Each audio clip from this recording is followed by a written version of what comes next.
അപ്പം മമ്മൂട്ടി ഞാനിട്ട് ഉടക്കി പിരിഞ്ഞെന്നൊക്കെ പറയുന്നത് വെറുതെയാണ്. അങ്ങനൊന്നും പിരിഞ്ഞിട്ടില്ല. ഒരു ദിവസം ഞാൻ എൻ്റെ വീട്ടിലിരിക്കുമ്പോൾ എനിക്കൊരു ഫോൺ കോൾ വരുന്നു, എറണാകുളത്തെ വീട്ടിൽ. ചേട്ടൻ വെറുതെ ഇരിക്കുകയാണ്, ഇവിടം വരെ ഒന്ന് വരണം. ഞാൻ എവിടെ? Woodlands hotel. ഞാനും സിബി മലയിലാണ് വിളിക്കും. ഞാനും ലോഹിത് ദാസും വേറെ ഒന്ന് രണ്ട് പേരും പിടിച്ചിട്ടുണ്ട്.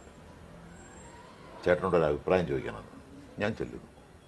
അപ്പോൾ ഇതിനകത്ത് എനിക്കൊരു പങ്കുള്ള പോലെ തോന്നി. കാരണം ഞാൻ കൊണ്ടുവന്നതാണല്ലോ ലോഹിത് ദാസ്. അയാൾ പരാജയപ്പെടാൻ പാടില്ല.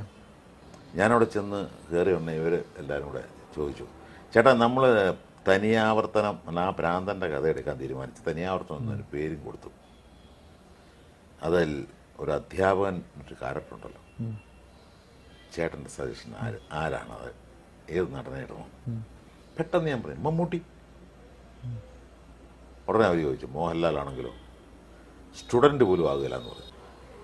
മമ്മൂട്ടിയുടെ ആ ഒരു പക്വത ഉള്ള ശരീരവും മുഖവും ഒന്നും ലാലിനില്ല. ലാലൊരു കൊച്ചു പയ്യനെ പോലെ സ്റ്റുഡൻറ്റ് പോലും ആകില്ല എന്ന് പറയും.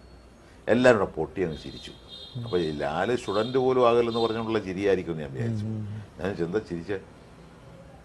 അല്ല, ഞങ്ങളും മമ്മൂട്ടിയാണ് തീരുമാനിച്ചിരിക്കുന്നത്, അത് ശരിയാണോ എന്ന് അറിയാൻ ചേട്ടനോട് ചോദിച്ചാൽ ഞാൻ പറയും മമ്മൂട്ടി തന്നെയാണ്, കറക്റ്റാണ്. അങ്ങനെയാണ് അത് വരുന്നത്. എന്നിട്ട് അത് കഴിഞ്ഞ് തിരിച്ച് ഞാൻ ഒരിക്കൽ ലൊക്കേഷനിൽ വരുമ്പോൾ മമ്മൂട്ടി അവിടെ ഇരിപ്പുണ്ട്. അന്ന് മമ്മൂട്ടി വളരെ വിഷമിച്ചോണ്ട് പറഞ്ഞു, ചേട്ടാ എനിക്ക് പടമില്ല, ഞാൻ വീണ് കിടക്കുകയാണ്, എൻ്റെ കുഞ്ഞുങ്ങളെങ്ങനെ പോയിട്ട് വന്നു. ഞാൻ പറഞ്ഞു ഇങ്ങനൊരു സംഭവമുണ്ട്, നിങ്ങളുടെയൊക്കെ ഡേറ്റിന് വരും, ആഡ് കൊടുക്കുക, ജാടയൊന്നും കാണിക്കാതെ, ഒരു കൊല്ലം കഴിഞ്ഞ് വാങ്ങുന്നൊന്നും പറയാതെ വീണിടത്ത് നിന്ന് എഴുന്നേക്കാം എന്ന് പറഞ്ഞു. ഉടനെ പുള്ളി എന്നോട് ചോദിച്ചു അയക്ക് വല്ലതും എഴുതാൻ അറിയോ? ഞാൻ പറഞ്ഞു എഴുതാൻ അറിയാമേ തന്നെ ഞാനൊരിക്കലും ഇൻട്രൊഡ്യൂസ് ചെയ്യില്ല. അങ്ങനെ കൊടുത്തു. അതോടൊപ്പം തന്നെ ഈ ജോഷിയുടെ ന്യൂഡൽഹി എന്നുള്ള പടം കൂടെ വന്നപ്പോൾ മമ്മൂട്ടി കയറി. മമ്മൂട്ടി ഇന്നത്തെ നിലയിലെത്തി. അന്ന് മമ്മൂട്ടി വിഷമിച്ചപ്പോൾ ഞാൻ പറഞ്ഞൊരു വാക്ക് മമ്മൂട്ടി തന്നെ റിപ്പീറ്റ് ചെയ്തിട്ടുണ്ട്, ചേട്ടാ ഞാൻ വീണ് കിടക്കാണ്, എനിക്ക് പടമില്ല, നിങ്ങളില്ലാതെ 10 വർഷത്തേക്കെങ്കിലും മലയാള സിനിമ മൂവ് ചെയ്യത്തില്ല എന്ന് ഞാൻ പറഞ്ഞത്. തിലകൻ ചേട്ടൻ ഇത് പണ്ട് പറഞ്ഞാണെന്ന് മമ്മൂട്ടി പറഞ്ഞിട്ടുണ്ട്. ആ മമ്മൂട്ടിയോട് എനിക്കെതിരൊന്നുമില്ല. എനിക്ക് എൻ്റെ മക്കളോട് പോലും ചിലപ്പോൾ അവരുടെ പ്രവൃത്തിക്ക് ഞാൻ എതിർക്കും.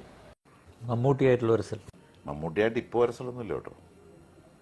ഞങ്ങളിത് ഓണം ചെയ്തതല്ലേ, അപ്പോൾ വരസലൊന്നുമില്ല. പക്ഷെ ആ ഒരു കെമിസ്ട്രി ശരിയായില്ല. കെമിസ്ട്രി ശരിയായില്ലെന്ന് പറയുന്നതിനകത്ത് നിങ്ങളെല്ലാവരും തെറ്റിദ്ധരിച്ചാണ് പറയുന്നത്. കാരണം ഈ കെമിസ്ട്രിയുടെ കാര്യം പറയാനിടയായത് ആദ്യം പറയാം.